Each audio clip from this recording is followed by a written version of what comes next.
Hey guys, congratulations for reaching the end of the level 2 beginner guitar course. This little section here is just to give you guys an idea of the kind of practice that you need to put in to get the most out of this course here. Well done for reaching this point. You should be very proud of yourself. If you started from the very beginning as well on the Guitar 101, you've progressed from a complete, didn't know anything about the guitar to someone who can call themselves a pretty solid beginner guitarist if you've been following all the parts, so well done.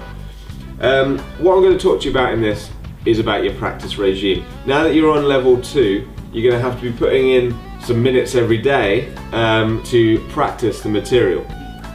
Try not to let that worry you too much. It's something that's quite easy if you've got yourself a plan, and I'm going to give you a hand in this part.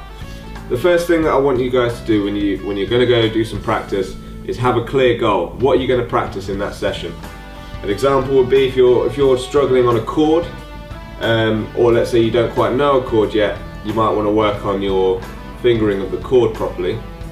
A chord might sound like this, and it's not coming out right, but you moved on anyway. Now's your chance to practice it so it sounds like this. That was C major, by the way. So have yourself a goal. It might be a chord, it might be a song, it might be to get to a certain tempo on an exercise. Could be any of these different things.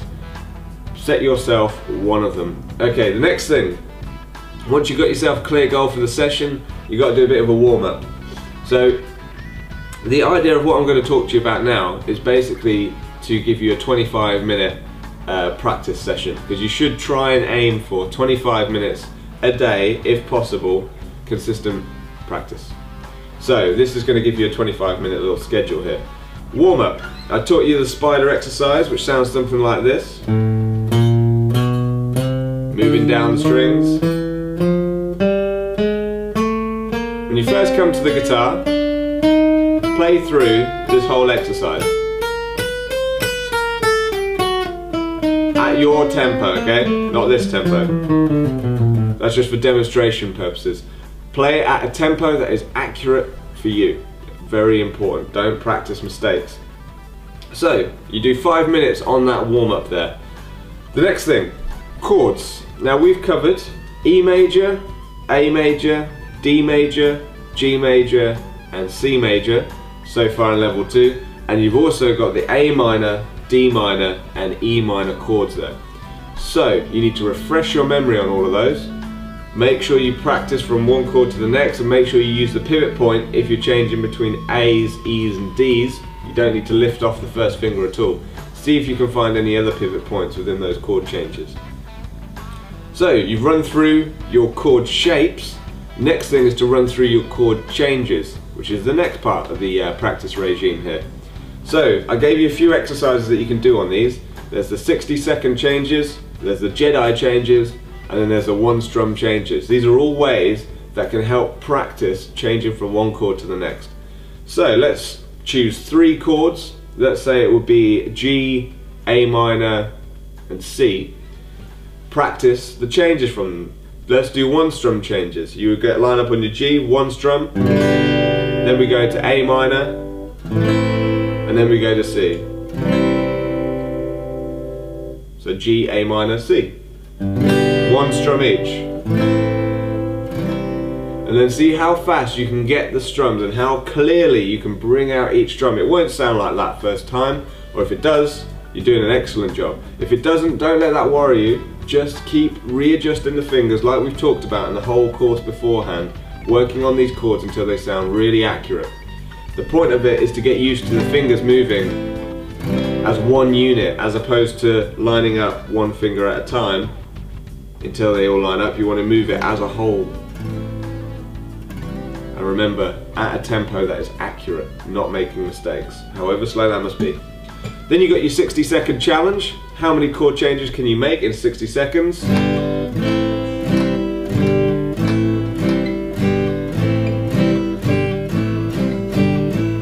Etc. for 60 seconds. Count how many you got. If you're running around sort of 30 changes a minute, then you're doing pretty good and you can start using them in songs. Next thing is the Jedi Changes. Same thing as the 60-second changes on this chord progression, but without looking at the fretboard. because you want to develop not just your visual on the fretboard, but your mind as well, because that, if you can do your chord changes without looking, then you know that you know them very well indeed, and it can be a little bit difficult if you're not used to doing it before. So bear that in mind. You've run through your changes then, all your changes. Next thing that you could do in this practice regime is I would like you guys to make up your own chord progression from the chords that we've worked out before. So from all the ones available, just choose 4 of the chords, give them 4 strums per, per bar, per beat, 4 strums per bar, sorry, and strum the chord progression. Just choose 4. I'll choose G, A minor, C, and then I'll add a D on the end. So I now have a chord progression to practice.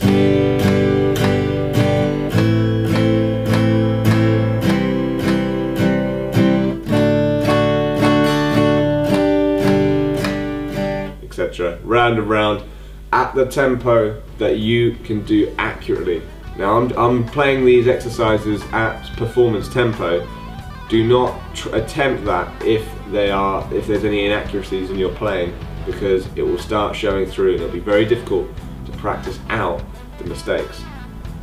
So spend maybe 5 minutes, just come up with a nice little chord progression and then change between them. Try it with 4 chords, because that works quite well on them. Okay, your final thing that you need to cover. So you've gone through a warm-up, you've gone through your chords and your shapes, you've practiced some changes between those shapes. The best part, obviously, is your repertoire.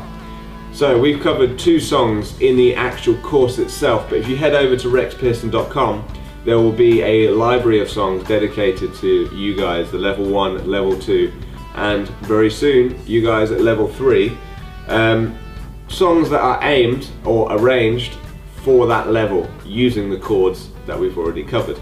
So don't forget to sign up at the website to check out more songs, and obviously you get accurate, 100% accurate tabs for the songs as well, rather than the minefield that is the internet with its inaccurate tabs. Okay, so your repertoire so far that you need to cover: you've got Yellow by Coldplay.